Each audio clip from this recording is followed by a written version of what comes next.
සුබ දවසක් හැමෝටම වෙනදා වගේම ඔයාලා හැමෝම හොඳින් ඇති කියලා මම හිතනවා. අද මම කතා කරන්න යන්නේ මගේ weight loss journey එක පටන් ගන්න කලින් මම විශ්වාස කරගෙන හිටපු වැරදි මත 10ක් ගැන. මගේ comment section එක බලද්දි වගේම ඔයාලා මගෙන් අහන ප්‍රශ්න දැක්කම මට තේරුණා මම වගේම තව ගොඩක් අය මේ වැරදි විශ්වාසات එක්කම weight loss journey එක පටන් ගන්නවා කියලා. සමහර අය journey එක පටන් ගන්නේ නැත්තේත් මේ වැරදි විශ්වාස නිසා. තවත් සමහර අය දවස් කිහිපයකින් අතහැරලා දානවා. ඉතින් මම අද ඒ වැරදි විශ්වාස එකින් එක කතා කරනවා. මේ වීඩියෝ එක අවසානයේ වෙනකම් බැලුවොත් weight loss එක ගැන තියෙන ගොඩක් සැක සහ වැරදි අදහස් ඔයාලට පැහැදිලි වෙයි. ඉතින් අපි වැඩි කතා නැතුව වීඩියෝ එක පටන් ගමු. පළවෙනි වැරදි විශ්වාසය තමයි ශරීරයේ එක තැනකින් විතරක් ෆැට් එක අඩු කරගන්න පුළුවන් කියන එක. මම IT ෆීල්ඩ් එකේ වැඩ කරන කෙනෙක් නිසා දවසට පැය 8-9ක් විතර ලැප්ටොප් එක ඉස්සරහා තමයි ඉඳගෙන වැඩ කරන්නේ.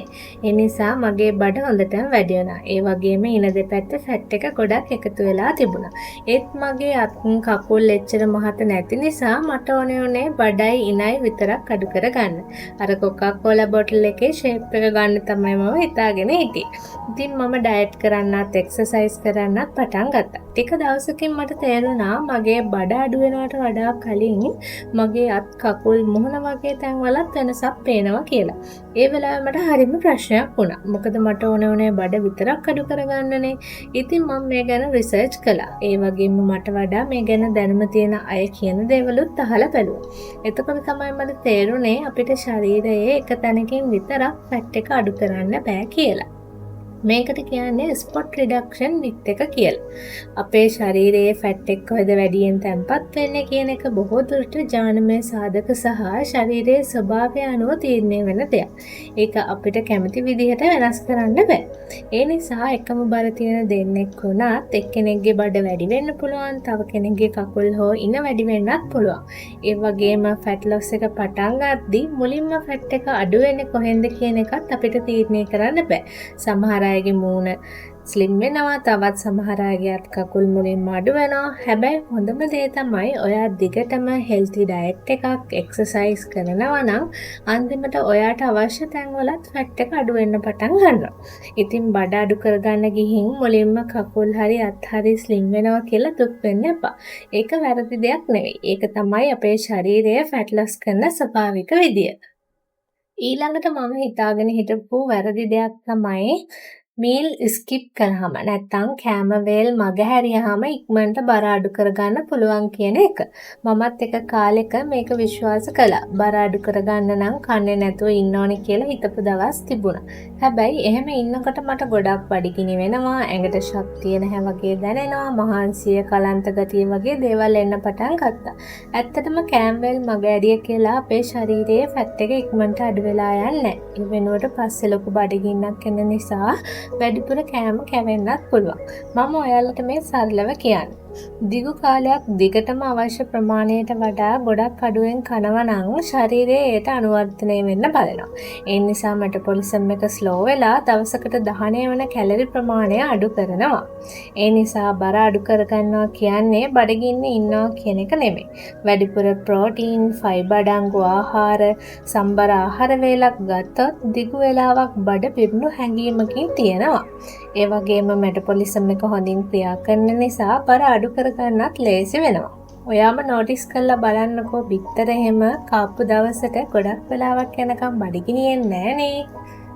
තුන්වෙනියට මම හිතාගෙන හිටියේ වැරදි දෙයක් තමයි අවුරුදු 30න් පස්සේ බර අඩු කරන්න බෑ කියන එක. ඒක වැරදි අදහසක්. අපේ ශරීරයේ වයස වැඩි වුණා කියලා ෆැට් ලොස් කරන එක නවත්තන්නේ නැහැ. හැබැයි පොඩි වෙනසක් තියෙනවා. වයසත් එක්ක ෆැට් ලොස් වෙන වේගය වෙනස් වෙන්න පුළුවන්. ඒ වගේම වයසත් එක්ක හෝමෝන වල වෙන වෙනස්කම්, දෛනික ක්‍රියාකාරකම් වල අඩුවීම, ස්ට්‍රෙස් වැඩි වෙන එක, නිින්ද අඩුවෙන් ලබා ගන්න එක වගේ දේවල් ෆැට් ලොස් එක අඩු කරද්දී අභියෝගාත්මක වෙන්න පුළුවන්. නමුත් මේකේ අදහස අවුරුදු 30න් පස්සේ බර අඩු කරගන්න බෑ කියන එක නෙමෙයි. ඔයා හොඳ කැලරි ඩිෆිසිට් එකක් තියාගෙන, ප්‍රෝටීන් ප්‍රමාණවත් ලෙස අරගෙන, දෛනික ව්‍යායාම කරලා දිගටම කරගෙන ගියොත් ඕනෑම වයසකදී බර අඩු කරගන්න පුළුවන්. ඒ නිසා මම දැන් වයස වැඩි, බර අඩු කරගන්න බෑ කියලා හිතලා පටන් ගන්නත් කලින්ම අතහැරලා දාන්න එපා. හතරවෙනියට මම හිතාගෙන හිටපු වැරදි දෙයක් තමයි එක්ස්පෙන්සිව් ඩයට් ෆුඩ් සහ සප්ලිමන්ට් නැතුව බර අඩු කරගන්න අමාරුයි කියන එක. මමත් සෝෂල් මීඩියා වල දැක්කා ප්‍රෝටීන් පවුඩර්, ඩිටොක්ස් ඩ්‍රින්ක්, හෙල්ති ස්නැක් වගේ දේවල් නැත්තම් බර අඩු කරගන්න බෑ කියලා. හැබැයි ඇත්තට මේක වැරදි අදහසක්. බර අඩු කරගනිද්දී වැදගත්ම දේ මිල අධික ඩයට් කෑම වර්ග නෙමෙයි. දිගටම පවත්වාගෙන යන්න පුළුවන් නිවැරදි ආහාර රටාවක් හදාගන්න එකයි. කෙනෙක්ට එක්ස්පෙන්සිව් ෆුඩ් සප්ලිමන්ට් මිලදී ගන්න පුළුවන් නම් ඒක ප්‍රශ්නයක් නෙමෙයි. හැබැයි ඒවා විතරක්ම ගත්තයි කියලා බර අඩු වෙනවා කියලා හිතන්න එපා. අනික් පැත්තෙන් පිට රටවල ඉන්න අය වගේ නෙමෙයි. ලංකාවේ අපිට තියෙන ආර්ථික රටාව එක්ක මේ දේවල් වලට වෙනමම වියදම් කරන්න තරමක් අමාරුයි. ඒ නිසා සල්ලි නැති නිසා මට බර අඩු කරගන්න බෑ කියලා ජර්නි එක පටන් ගන්න එක නවත්තන්න එපා.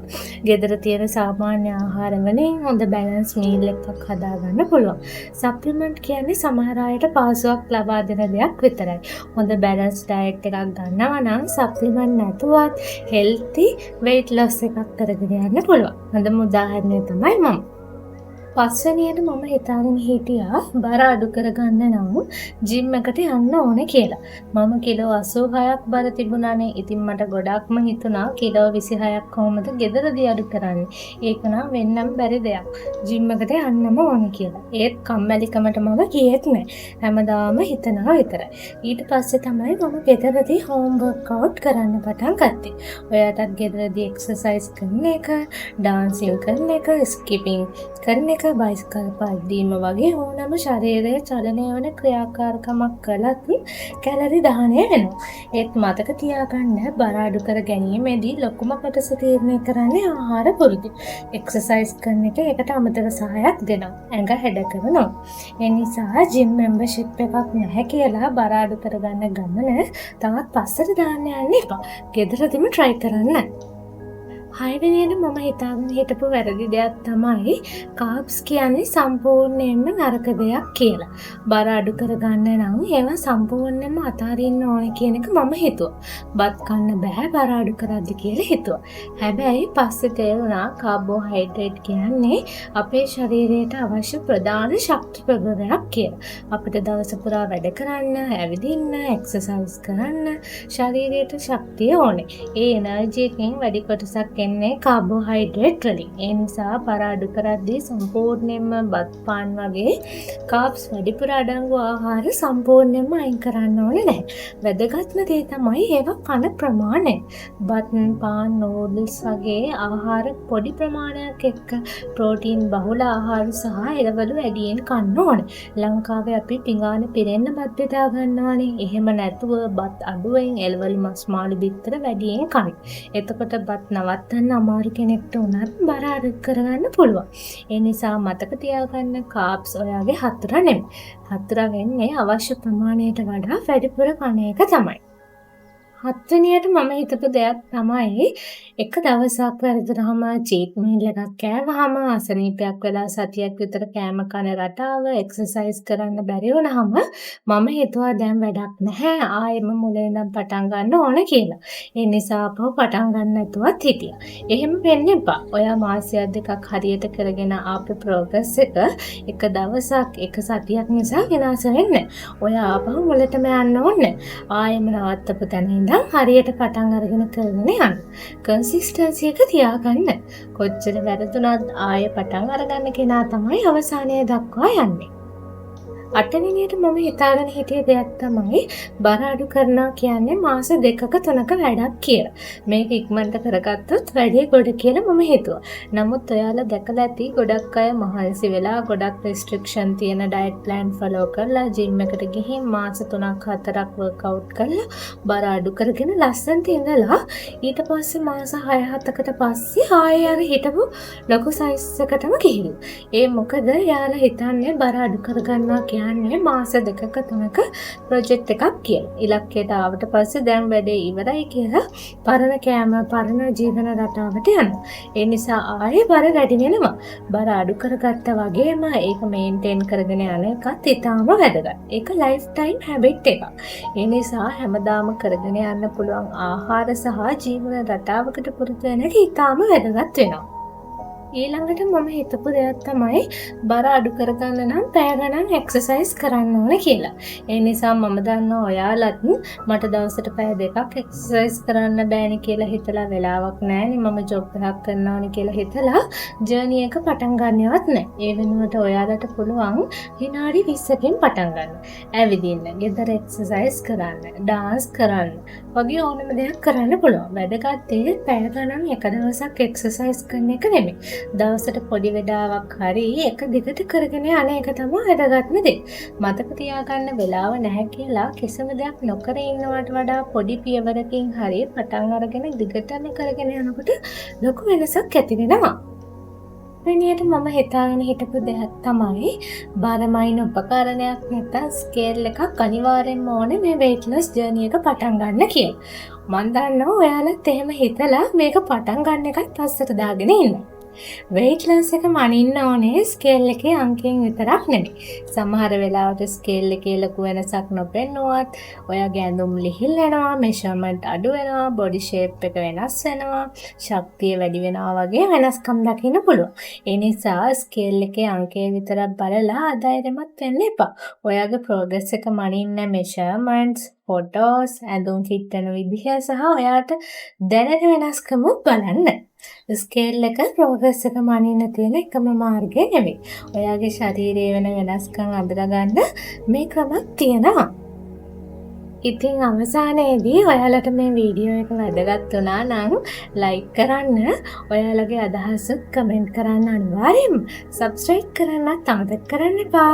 බයි.